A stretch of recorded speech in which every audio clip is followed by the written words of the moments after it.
on this rainy night. It is so nice to see all of you in this space with us. My name is Catherine Penkert, and I'm Director for Libraries here in St. Paul. And I have the great honor and privilege of introducing our event tonight. And we are here as part of Read Brave. And Read Brave is an annual program we do here in St. Paul where we bring together people from across our community, from our youngest readers to our elders and everyone in between. And we all come together to read stories about a common topic. And it's really important for us in our community to be able to have conversations about the big things going on in our world that impact us as individuals and that impact our whole community. So every year we choose a different topic to talk about as a community. And this year we're talking about community care. And as we think about the couple of years that we are coming off, I just cannot imagine a more timely conversation to think about what does it mean to show up and care for each other in community today. So thank you for coming out to Read Brave with us, to talk with us. I want to acknowledge the Minnesota Arts and Cultural Legacy Fund that is a key funding source that makes Read Brave possible. So thank you to the Legacy Fund and the state of Minnesota for that. And now I'm going to introduce our City Council President and representative of the ward we're in, Amy Brenmann. Thank you. Thanks for the hi. Thanks for the warm cheer. I appreciate that on kind of a cold and rainy night. My name is Amy Brenmann, and I am the president of the St. Paul City Council, and I am proud to represent the North End as part of the ward that I represent in the city of St. Paul.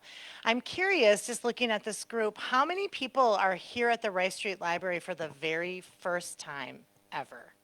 So a few people. And how many people come here? A lot. Right on.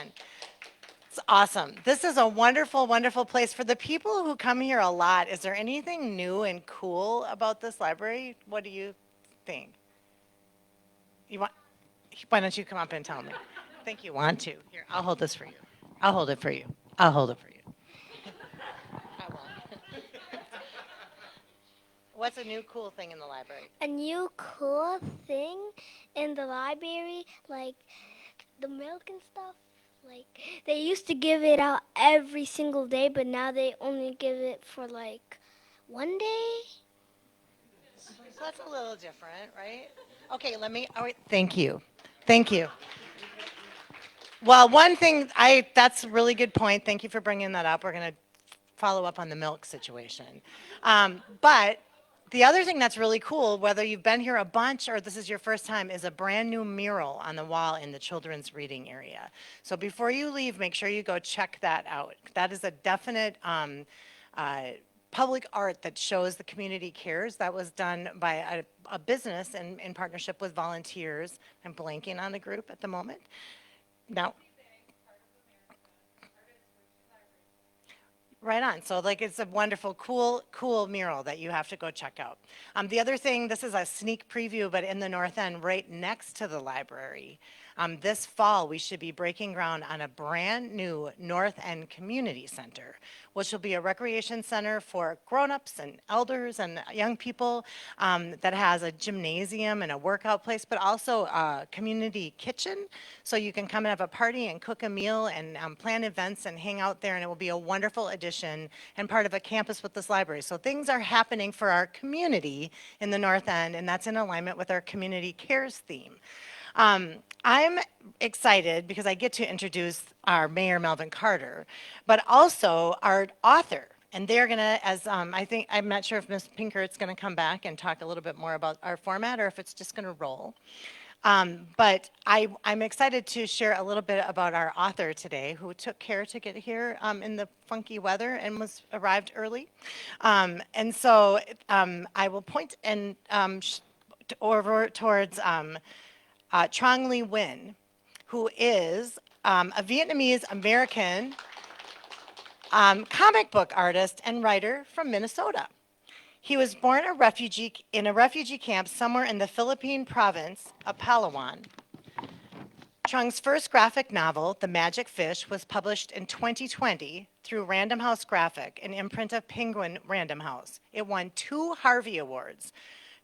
Trung has also contributed to work for DC Comics, whoa, Oni Press, Boom Studios, and Image Comics. He currently lives in Minneapolis, Minnesota, which is cool. That's cool. It's cool. And raises 3 very spoiled hens. He is fond of fairy tales, kids' cartoons, and rom-coms of all stripes. Tonight's program will be live streamed on Facebook, so it's live right now, and it will be recorded for later viewing if you want to go back and see it again.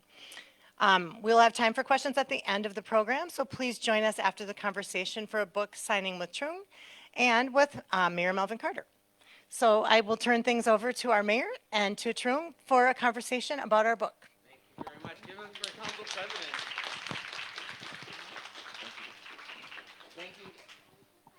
Thank you, Council President. It's always a pleasure to be in your space as well and in Ward 5. So thank you for hosting us in Ward 5, and thank you for your wonderful leadership as a city council member and as a member of our library board. We have fantastic libraries in St. Paul. Don't you agree?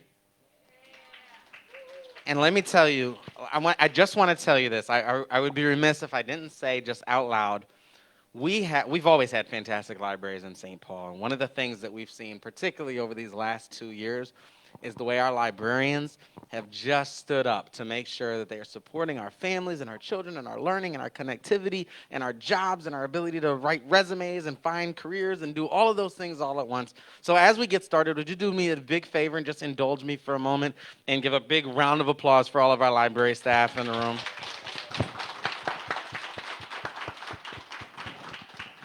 Well, thank you for participating. I love Read Brave, and I really appreciate you being our core author for Read Brave here this year. It really means a lot to us.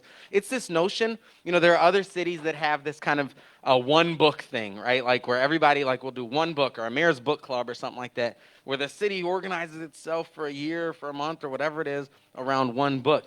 The problem with that, and I'll admit, that was what I suggested to our library staff when I became mayor a couple of years ago. Let's do a mayor's book club. And our librarians said, we have a much, much, much better idea. Because what we know is different people read different books. And, we want our, college students and our grad students and our high school students and our middle schoolers and our young children and everybody else to be a part of the big conversation we're having, especially because we don't just organize this conversation around a book. We organize this conversation around an idea. We've done mental health. We've done housing in the past. This year, our idea is community care, the way we care for one another, the way we engage one another. And it's too important an idea to just stick with one book because that limits the number of people who can be in the conversation. So my tagline is we want everybody from every preschool to every grad school in our city and everybody in between to be in the same conversation. So that means we need a lot of books. We need a young adult novel. We need a nonfiction book. We need children's books. We need picture books. We need storybooks. And our librarians do a great job every year of curating these books for us to engage in whatever our conversation is. This year it's about community cares, and I just appreciate you kind of stepping in at the center of this. Can you just tell me, on the front end, and my job, this is great, this is new for me, so I'm going to try it out. My job is to try to be as quiet as I can and let you talk and listen to you talk. Oh gosh, that makes me really nervous, so please ask me any questions you have along the way. Well, my first question is what was it like? What was your experience when we first called you and said, we want you to be our Read Brave, we want to pick Magic Fish for our Read Brave book? Had you heard of Read Brave? What was your response? I had heard of Read Brave, actually. I have a couple of friends who are educators in the Twin Cities, and it was a program that I'd heard of on and off, but because I'm not a student, I'm not directly involved in the schools, it was something that I'd heard of in passing, but didn't really directly engage with, and also I'm a resident of Minneapolis, and so I don't get over here quite as often. But I looked into it a little bit more, and all of these authors that I had really admired had already participated in the program, so I was completely blown away that my book was chosen, and I was mostly excited because I do a lot of work kind of outside of Minnesota. So this was the very first opportunity for me to talk about my work within the context of my own home. So I was just blown away, incredibly excited to be able to participate. Well, that's awesome. Well, we're glad that you were excited, and we're glad that we appreciate it. I saw you on Twitter this week, Yes. letting people know that we would be having this conversation, and it was good to know that you were excited about this. The Magic Fish takes on, well, I was going to say a challenging topic, but that's sort of an understatement. It takes on a number of challenging topics kind of at once. Being an artist and a writer, it makes sense. It makes good sense for you to do this. But it was intriguing to me just the first line in your bio that this is your first graphic novel. What made you decide on the medium of a graphic novel to tell this story? Well, a graphic novel is just the medium that I happen to be really comfortable with. I've always drawn. I'd never considered myself to be an author or a writer. I'd never took creative writing classes. So everything that I brought with me to make the Magic Fish, I had learned in middle school and high school, just writing essays and that sort of thing. And then I worked with other writers to tell their stories. And I'd always worked on very short projects before. And I'd always kind of felt like there were longer stories in me. I wanted to be able to spend a lot of time with a set of characters and to be able to connect in a more in a way that just had a little bit more depth to it. And so I went out on a limb and decided that I wanted to pitch a graphic novel. And it was very intimidating for me because I'd never, written anything long form before. So, I mean, for those of you who've read The Magic Fish already, the book is structured a little bit like an essay, right? Because it starts with a thesis statement and then it has some supporting arguments. And I wanted to reiterate that to young readers all of the time because I want them to understand that all of the things that they're learning in middle school and in high school, all of those kind of nitpicky details that your literature and English teachers will put you through in order to get you to format things the right way and to make your ideas clear and concise. All of those skills that you learn as teenagers or even before then are the skills that it takes to make a project like this. So I got to kind of lean on all of those things that were already comfortable for me. And I think the drawing was something that I'd always done for my entire life, but being able to tell a story and also doodle in the margins and have all of these drawings that I could do professionally was a huge deal for me. So graphic novels and comics as a format is very special. I'd say it probably worked out pretty well. I think so. Um, when you first sat down with a blank piece of paper and a pen or a pencil, I assume, what did you set out to write? I originally set out to just write fairy stories. I've always loved fairy tales growing up. So when I originally pitched The Magic Fish, the personal immigrant narrative wasn't something that was at the fore of my mind at all. I got my first book deal and I was so excited and I wasn't sure if I was ever going to get this great opportunity again. So I literally just decided I'm going to use this as an excuse to tell all of my favorite fairy tales in my favorite format. And then by the time it made it to my editors, I had to really examine what these stories had in common and what are all the themes that tied them together that made me come back to them again and again. And for that, I had to reach kind of into my family life a little bit. I had to figure out the ways in which Cinderella stories and The Little Mermaid and all of these kind of disparate fairy stories really affected the way that I saw the world and related to other people and to how I negotiated my relationship with my parents. And so it became evident a little bit later on in the process that these stories are special to me because they're stories of transition, they're stories about change, and they're stories about sacrifice to leave some place where you're comfortable, to be someplace where you can be with the ones that you love. And that is something that I wanted to make sure tied all of those tales together. Well, it's surprising to me to hear that the immigration storyline was a surprise to you. I think of this story, and I mentioned to you that I have a 14-year-old son who read it, and he really loved it. And I know it for two reasons. One, because he devoured it pretty quickly, and two, because he spoke to me very little about it, which is how I know he must have loved it.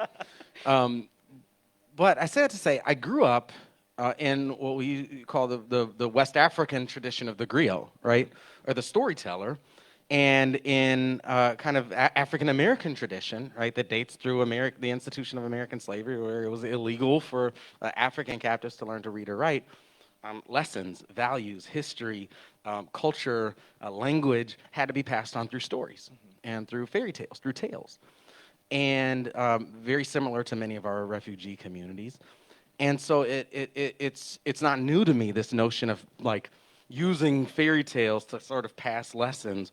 This is a really interesting kind of honoring of that tradition, but sort of with a twist in that it's a young person telling the stories to an elder, Yeah. and bringing an elder along. How did you land on that? Was that a surprise to you?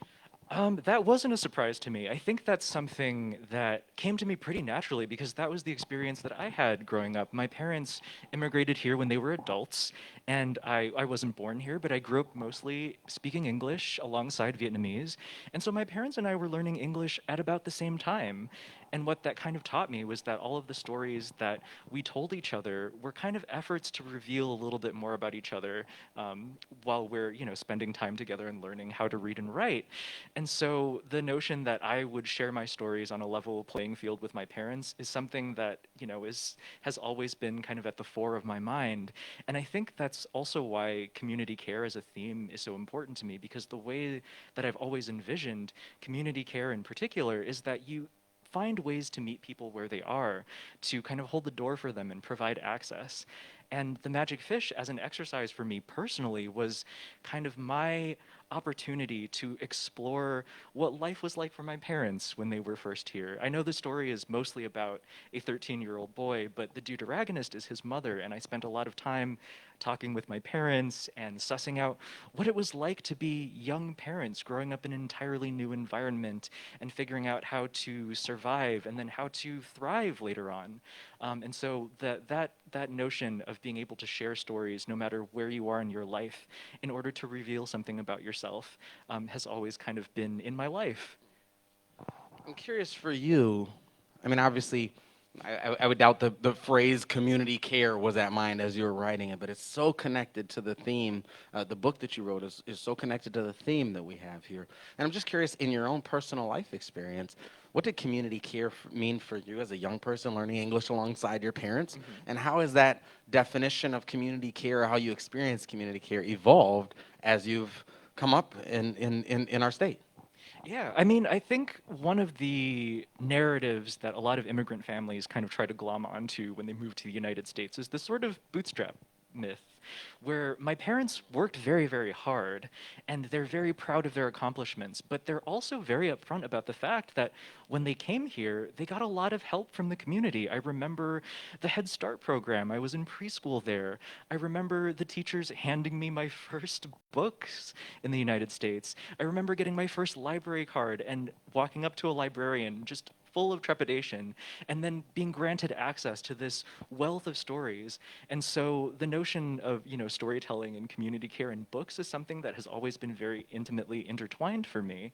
And being able to access all of those stories and that wealth of information is really what taught me that community care could really be something as simple as allowing someone to share a space with you. Yeah, that's incredible. I appreciate that. It's intriguing. As you share space, did you grow up? And you said when I asked you about kind of the immigrant kind of storyline of the young person being the one telling the stories to the older person, and you said that's kind of how you grew up. Did you grow up reading stories in the same way as we read about in The Magic Fish? Can you tell us more about how your own personal experiences inform the story that you wrote, and if there's a particular part of the book or a particular chapter, a particular kind of experience that is particularly personal to you as you kind of wrote it. Sure. So, The Magic Fish, I told myself that everybody's first book is going to be a little bit confessional, so I was going to give myself total just free reign to do whatever I wanted.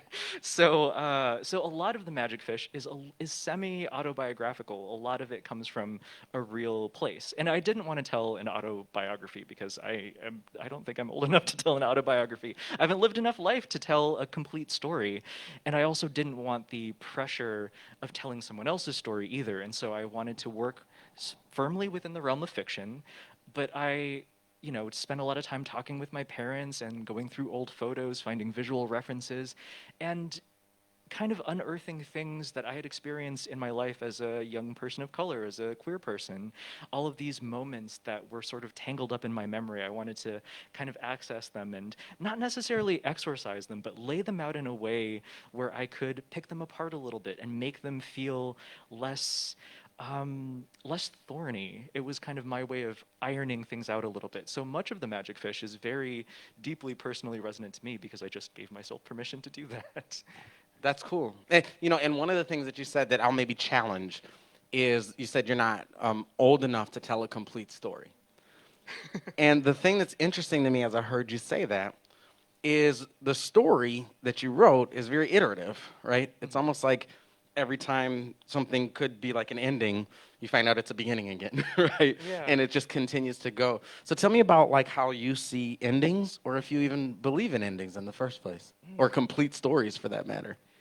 Oh, sure. Yeah. I mean, I think maybe some of that has to do with, and this is a messy thought that I haven't fully thought out yet, but Perfect. That means I asked a good question. yes, but one of the things that I think about a lot is what it means for an author who is writing from the margins to make work. And I think that in our lives, there is this process of continuing to grow. And so when we think about endings in our lives, it's not something that we need in terms of closure all the time as things are ongoing. But when we're telling a story, sometimes for the benefit of the reader, we have to come up with a way to tie things together. My editor would be very unhappy if I told a story that I didn't feel like I had fully fleshed out. And so it's almost a professional consideration for me, but there's also, as someone who, is a queer person of color who's telling stories, there is this additional pressure to kind of edify the public about your experience. And that was something that I had to really grapple with for a while. I didn't know if it was my special responsibility to do that. And I decided over this process that it was not, that I didn't need to shoulder the burden of an entire community. I could just tell a story that was small and personal. And so from there, I got a little bit more comfortable with telling a story with a beginning, a middle, and an end in a way that suited my purposes, that I didn't feel like I needed to be a part of a conversation that was ongoing in a way that would make my story feel calcified.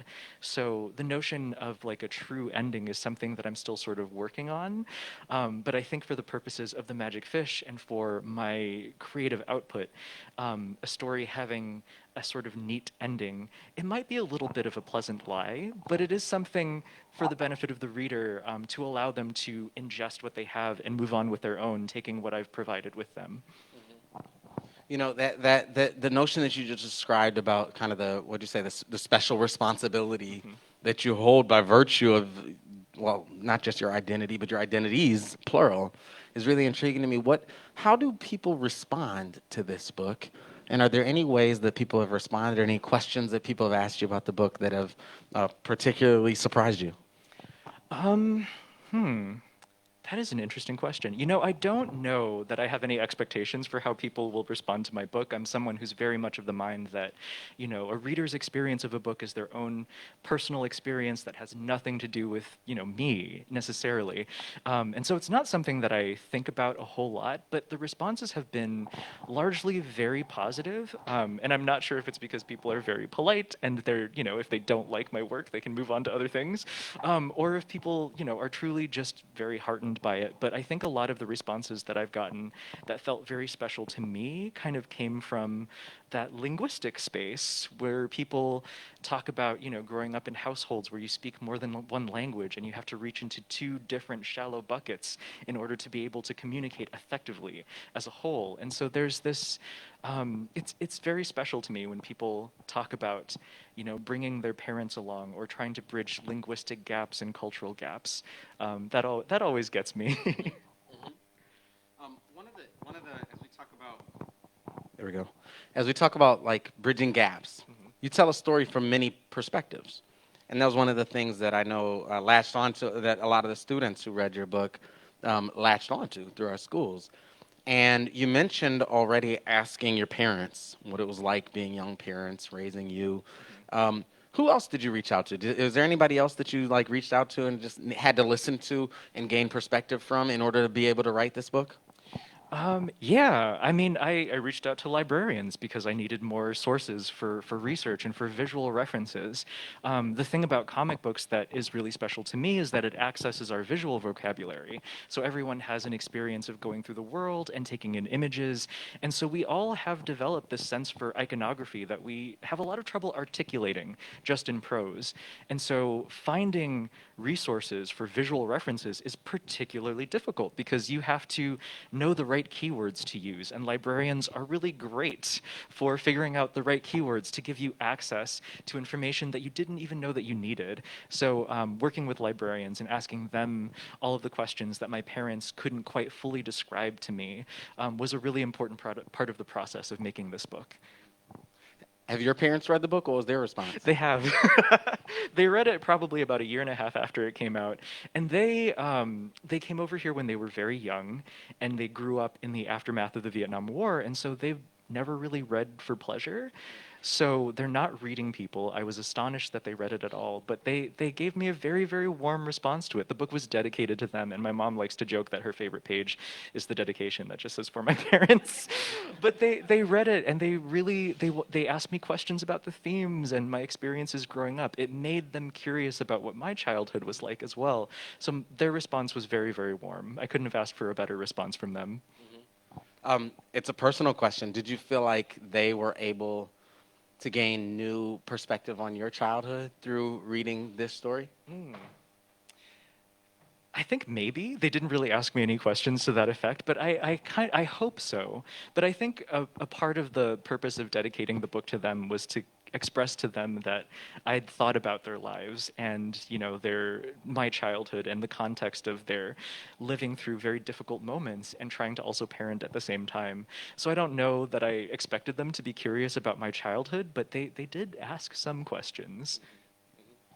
The characters in your book, of course, speak both English and Vietnamese, as you and your family do. And I was curious about, in particular in communities of color, as we talk about the great melting pot that is America, right? There's this need to, the phrase is like sort of code switch, right? And speak multiple languages and speak multiple cultures and things like that in a way that both challenges young people from every generation, but that also kind of creates circles, right? That creates nodes of community care. How do you see community care through a language lens, and how does both kind of being multilingual, but also having to become multilingual, right? Having to learn English in Minnesota, how does that impact your perspective of like what it means to care for one another in community? Sure. Okay. So this is a slightly inside baseball response. It's a little bit about the format of comics, but I think when I was growing up, I didn't see any comics in a school curriculum. So I was really surprised that I got to visit schools and talk about comic books in schools. But one of the special things about comics is that it utilizes something like a hybrid language, which is something that multilingual families are very familiar with. And I think at the beginning of the conversation about comics in the classrooms, some comic authors bristle at the idea that comics are for reluctant readers. They're something that teachers often recommend to kids who don't have a positive relationship with books, and so they want the kids to read anything, so they'll recommend graphic novels and comics because they're, quote unquote, easier. And so I feel like I always got this sense professionally that comic artists and authors of graphic novels had this slight chip on their shoulder about being taken a little less seriously as our books are more accessible to reluctant readers. But I find that to be a really wonderful thing. In multilingual families, while we're growing up, we reach into multiple buckets of languages in order to communicate with each other. And that hybrid language is something that's special to that little node, to that space. And it's kind of useless largely outside of that space because everybody's hybrid languages are, a little bit different, even if you speak the same sets of languages. And I found that to be incredibly special that I had a special language with my parents that our Vietnamese family members would only understand half of, and English speakers would only understand half of. And our experience together was complete and whole, and we could talk to each other that way, and that was a valid experience. And comics are much the same way. We utilized a hybrid language at home because I wanted to bring my parents along on my journey to communicate what my life was like, and I could understand enough of theirs to be able to access theirs as well.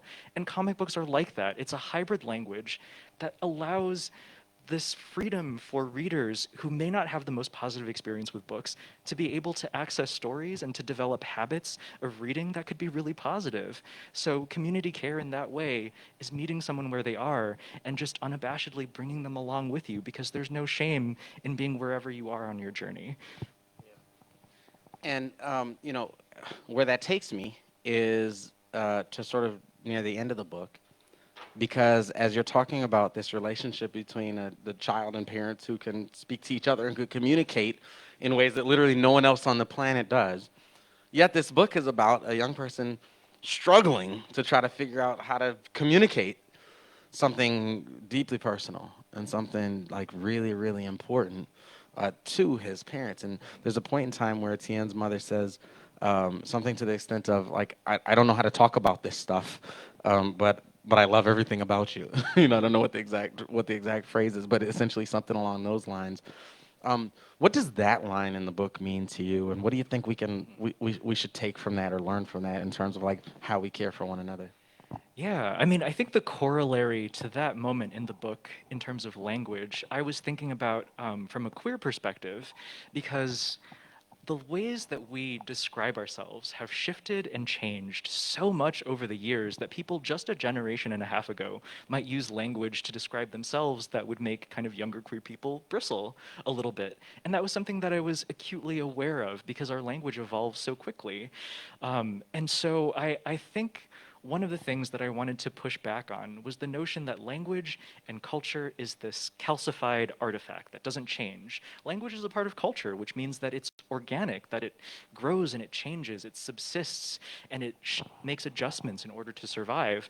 And so that was kind of my way of facilitating the notion that the ways that we describe ourselves will change, and that's okay. And it's completely fine to be able to walk those fine lines alongside each other and to let someone else guide you. The way that you describe yourself and your own experiences will necessarily be different from the person next to you, but that is an opportunity to meet each other where you are.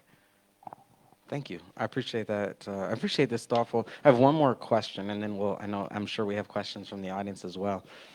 We have a city full of readers, and we have a room full of readers, and we have a room full of writers, yeah? And I imagine we have a room full of authors, and leaders, and, and artists, and all kinds of things. And you are a young person who has written a graphic novel that has received awards, that has received all kinds of acclaim and recognition. What message do you have? And I was going to ask for like aspiring writers, but it's not just writers, it's leaders, people who have something to say to the world in our community about how you find your voice and make sure the world hears it. No pressure at all. I think most broadly, the thing that I wish that I knew when I was younger is that if you're an inspiring leader, you don't need to lead all the time. I think it takes a lot of bravery to understand where you have learning to do and where you could find an opportunity to follow. We've had a lot of conversations about diversity in publishing and what that looks like.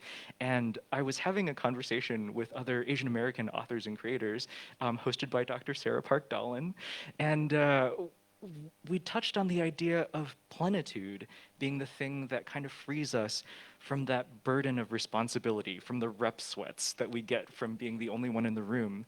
And I loved that. I loved that so long as we could kind of institutionally and systemically open the door to more voices, we would be able to relieve ourselves of the pressure of representing all of us. We could just be ourselves and tell our own kind of personal stories without this additional responsibility to edify the public about our experiences. We can be messy and we can be creative and sincere in ways that are much more freeing than if we were to have all of this pressure to get things exactly right.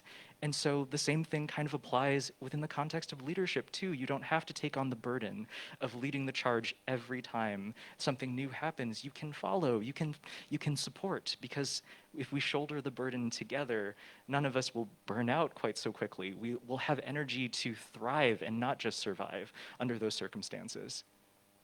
That's amazing. I said that was my last question, but I have one more, just because of what you just said. Sure. Because this is something that I think is important. Like we lift up leaders and we lift up people who do something incredible like you have, like sort of through a lens of like the magic touch, right? As though like a good leader is someone who like everything they touches turns to gold. And I'm curious how long it took you to write this book, what percentage of the art that you did actually made it into the final book, what draft the final book kind of represents for you, like how iterative, like, and maybe I'm wrong, maybe the first version, maybe the first draft, maybe the first drawing and the first draft of everything you wrote ended up being perfect. But my guess is that it took some time to get it right. Yeah, no, I mean, The Magic Fish being the very first project that I've ever written by myself meant that I needed to do a lot of learning. And I think that was what made that process so comfortable for me. So the first draft of The Magic Fish didn't include really a family story at all. And then when the family story came about, I wanted to be more intentional about how I incorporated the dialogue. And then I had to do more learning about how to research something for which there's a dearth of information. So it was kind of a humbling process of asking people for guidance when I ran into, any kind of roadblocks creatively. So the first draft is not the draft that you see at all. I think Who pushed you? Who pushed you to put this family story in? Who was that like mirror, that sounding Oh, board that I helped you would figure have to that out? shout out my editors. Whitney Leopard and Gina Gagliano at the time were my editors, and they said make the story more personal. Every time I turned in a draft, my editor would be like, "You can make it more gay if you want to," and I was like, "Yes, all right, sure." So I think they gave me the freedom to understand that I could be exactly who I was and to tell the story that I wanted to tell.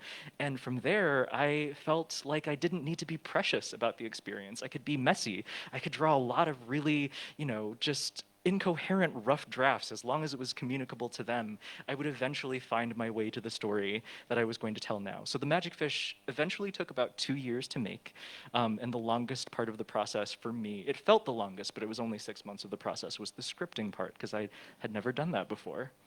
You started this conversation by admitting that it's somewhat, I think your word was confessional. But from what it sounds like, that first draft wasn't confessional at all. So is it true that those editors actually pushed you and helped you to find I mean, did it require some bravery or courage to Yes. put that confessional aspect into it? Yes, it absolutely did. I really, I'm not someone who's super forthcoming about things that are very personal. Like, I like to keep things close to my chest. It was a coping mechanism that you develop when there are a lot of things going on in your life that you don't know how to communicate to your parents. But over this process, I think the notion of intellectualizing something personal to keep it at arm's length from you so that it doesn't hurt you quite so badly, it doesn't work when the story is this personal. So you have to really get in the weeds and be okay with re-experiencing a little bit of hurt to tell something sincere. And my editors and everyone that I worked with, everyone who provided me with guidance, really crafted a space where I was free to do that. That's fantastic. Okay. I promised audience questions like 4 questions ago, and I better do that or else I'm going to get in trouble. We are talking to Trung Le Nguyen, who is the author of the award-winning Magic Fish. I should say the Minnesota-based author of the award-winning Magic Fish, who shall be moving to St. Paul shortly, which is fantastic. Give him a round of applause for his pending relocation. What questions does anybody in the audience have for him? Yes. Come here. Here, let me give you. I'll hold the microphone this time, okay? Uh, why was there a talking fish? That confused me too, honestly. Thank you for. What's your name? Ayan, And how old are you, Ayan? 7. Thank you for asking the question. Let's see what his answer is. Why was there a talking fish? Oh, you're coming with us here. Okay, you ask him directly. Why was there a talking fish literally talking to a girl who was cleaning? Yeah, well, fish don't talk in real life, right? And so it's a really easy way for me to tell the reader that this story is taking place in a very strange space, because you can tell something is different about the space because the fish talks. So you know that the book is a fantasy, that this isn't real. So, That's like yeah, fiction, exactly. So you know it's fiction. but then it's like a graphic novel kind of fiction. Absolutely. Thank you for your question. I appreciate that. Thank you. Thank you so much. Any other Good job, yes. Yes, what's your question? How did you choose? Wait, I'm sorry, what's your name and age? My name is Berhani. I'm 13 years old. How did you choose the colors for your book? So the three colors that I use are this sort of yellow tint and this sort of, and then a reddish pink, and then this deep blue. And I chose those colors because they represent different parts of the day to sort of correlate with different parts of the story. And so the yellow parts stand in for the past because I consider that to be a color that reminds me of the morning. And the reds are kind of a midday color. And so those are the pieces of the story that take place in the present. It's the color of blood, it's your heartbeat. And so I wanted red to be the color of the present. And then the blues indicate that you're reading a fairy tale because they're an evening color. They're bedtime story colors to me. So they indicate different times of the day to correspond with the book. That's a good question. Did you have a theory about how he chose the colors? I knew that they were connected to like the different things, like for the fairy tales, the past and the present. That's all I knew. Fantastic. Other questions? Yes. So my name is Carlos. I'm 24 years old, and I'm also a first-generation immigrant. So I just wanted to say that growing up, I felt that there was not enough stories kind of that I related to, and I related very much to what you're just kind of telling us here, so thank you for that. And Thank then you so much. my question was, what was your favorite graphic novel growing up? I think when I was growing up, my favorite graphic novels were always, I read a lot of Archie comics, and so the closest thing to a graphic novel were those little Archie digests that used to be able to buy at the supermarket. I read a lot of those. I don't think I properly got into graphic novels as they are published now until I was a teenager. So when I was a kid, I got into comics because of Archie and because of Garfield and because of Sunday comics. Well, you and I are on common ground where Yes. those answers are concerned. Yes, do you have a question? My name is Liam. I'm 12 years old. Do people have a struggle saying your last name? Oh, yes, all the time. And I don't mind it because I think language is something where you have to exercise certain muscles all of the time. And so my expectation is that people will do their best. And so I don't mind it when people mispronounce my last name. But the way that I tend to, now my last name is a little different now because I'm married. So my last name is Nguyen, but professionally I still go by Nguyen. And everyone can make those sounds. It's the same sounds in the word penguin. And so I explain the way to pronounce my last name like, oh, so you say the word penguin, you say it slowly, and then eventually you just lop off the PE part, and then it's just Nguyen. And so that difficult first consonant is a sound that we can all make. It's just we're not used to making it at the beginning of a word. But yes, people mispronounce my last name all the time, and it's fine. It's an interesting question, though, especially in a city like St. Paul, in a community like children in our public schools speak over 100 different languages at home. And one of the most important things I find is what you just said, people trying their best, right? Like, and being willing to make the effort to know just how to pronounce each other's names and just how to tell each other's names. And I know writers who think about even how they name characters in their books to try to think about, everybody being able to pronounce the name or things like that. Did you have any questions or thoughts about even how you name your characters in your books to the point of the question? Not really, actually, because Vietnamese is interesting because it's a language that already uses the Roman alphabet. Like Vietnamese doesn't use symbols, and the sounds that the words make correspond very closely to what we English speakers would identify as what those letters indicate. Because of Vietnam has a long history of being colonized by other forces, and so that wound up happening. But Vietnamese is also monosyllabic. It means that every word in the Vietnamese language is one syllable. So the names were fairly easy, honestly. Vietnamese as a language is pretty accessible to people who don't speak the language. Fantastic. Thank you. Other questions? Yes. I'm Maddie and I'm 17. And my question is, well, first of all, I love the ending of the book.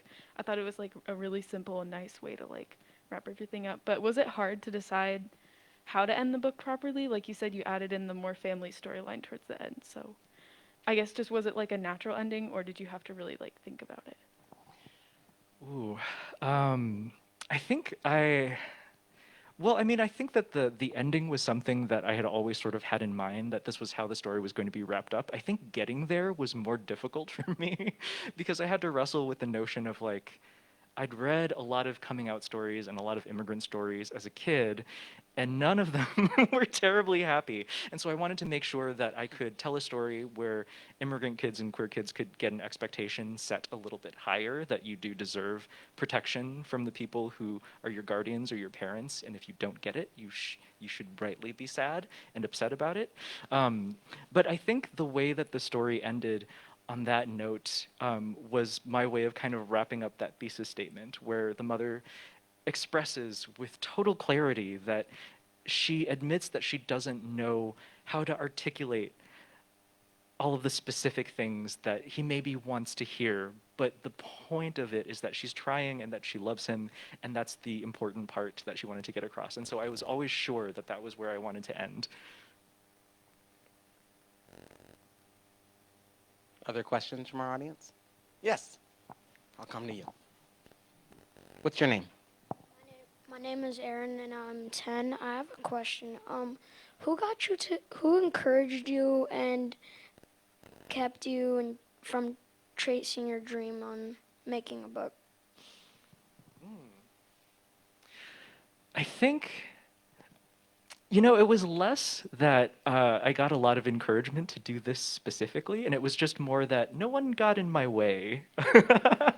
My parents are not super strict. They wanted me to do whatever I wanted to do with my life, but they also didn't know what I did for a living. They don't know what cartoons are very much. But yeah, so I never received discouragement. I think my motivation for making this was because I love comics and I love storytelling and I love writing, and so my motivation was mostly just me, finding ways to connect with people and to tell stories and to have excuses to draw all of my favorite things. It was mostly me motivating me, but also I think people were as supportive as they could be without really understanding what I was doing. Any other questions from our audience? Yes. Okay, my name is Catalina. I'm 18 years old, and first of all, I just want to say that I really like the book, and I also really like how you said at the beginning that this book was like a confession, and I thought that was a really beautiful thing to say. And I really also like the ending and how the mother in the story like changed the ending to be accepting of her son. My question is, I know you said you grew up liking fairy tales, and that's something you really like. Why did you specifically choose these fairy tales? Like, were they your favorite when you were a child, or like what was like the process of choosing them like? Sure. Okay. So I picked these fairy tales because I remember when I was little, I was reading a version of Cinderella with my parents, and while we were reading it, my dad was like, "You know, we have this story in Vietnamese, right? We have our own Cinderella." And so I'd always wanted to tell that story in this format, but I also wanted to kind of bring people along on the journey with me about how fairy tales change clothes depending on where they're found, and they, you know, change in order to subsist wherever it is that they find themselves in the world. And so I wanted two very similar fairy tales from different cultural perspectives to be right next to each other so that people had a point of comparison, and so that I could express that, you know, different priorities in storytelling kind of change depending where you are. Stories tell you more about the storyteller oftentimes than whatever is going on in the content. And I find that really, really fascinating. And after I picked the Cinderella stories, I picked The Little Mermaid because The Little Mermaid is a story that is confessional. Hans Christian Andersen was a queer writer who was working in Denmark, who had feelings for a friend of his that he didn't know how to express because he was living in Victorian times. And the ways that language evolved hadn't quite reached a place where he could articulate his feelings. And so in order to express his desires and his longing, he wrote The Little Mermaid, a tragic love story of unrequited love for his friend. So, like those themes kind of being tied together were the reason why I chose those specific stories. That's pretty incredible, and it's an incredible theme of how we can be in different parts of the world and telling the same stories, right? As you said, you know, even your name, right? It sounds that we're all used to making. We just have to exercise the muscle of making them maybe in a different way than we're used to making them. I'd like to save the last question for you. I grew up sort of in an arts culture, and every artist I know sort of jokes about the time they spend tweaking little tiny things that no one else ever notices. And so, you know, they'll ask their friends, which do you like better, this one or this one? And their friends will say, I can't tell the difference between the two, but it's like a world of difference to the artist. And so I think the last question I have for you is for you to ask a question. And my question is, what's the question that you still can't believe no one's ever asked you about this book? And then, of course, we'll ask you to answer it. Sure. Oh, you know, no one ever asks me if it's difficult to draw hair the way that I do within the context of this book. People have asked me, like, this question in terms of my artwork before I was an author, but nobody has been terribly interested in how difficult that is. And my answer would be that it's not very difficult, because it's the lines where there are very few lines to express one figure that's very, very difficult. But if you're drawing a whole bunch of lines next to each other, if you make a mistake, you can put another line next to it, and no one will be the wiser if you keep adding lines, right? Yeah. It's kind of silly, but it's also a little bit allegorical, where it's like, yeah, you can spread the responsibility of burden onto other things, and it will look beautiful if there are just more lines present. So it's easier to draw with more lines than fewer, even though it takes a little bit longer. What an allegory of community care, though. I mean, what an allegory of community care, right? Like, when we're by ourselves, right, our imperfections show in ways that, like, if we can be in community, we can be insulated from. I mean, that's an incredible allegory of community care and an incredible landing place for this conversation. Thank you, thank you, thank you so much for giving us this work, for giving our young people this work, for giving us your time and your energy, and for taking the time to do this with us today. Please join me in giving a big round of applause to Trung Le Nguyen for writing this book for us. Thank you so much for having me. When can we expect your next book? 2025 is the announcement that just came out recently, so I'm working on my second book. Fantastic. Yes. Fantastic. Well, welcome. We'll have a grand opening of that book in St. Paul sometime soon. Thank you all so much.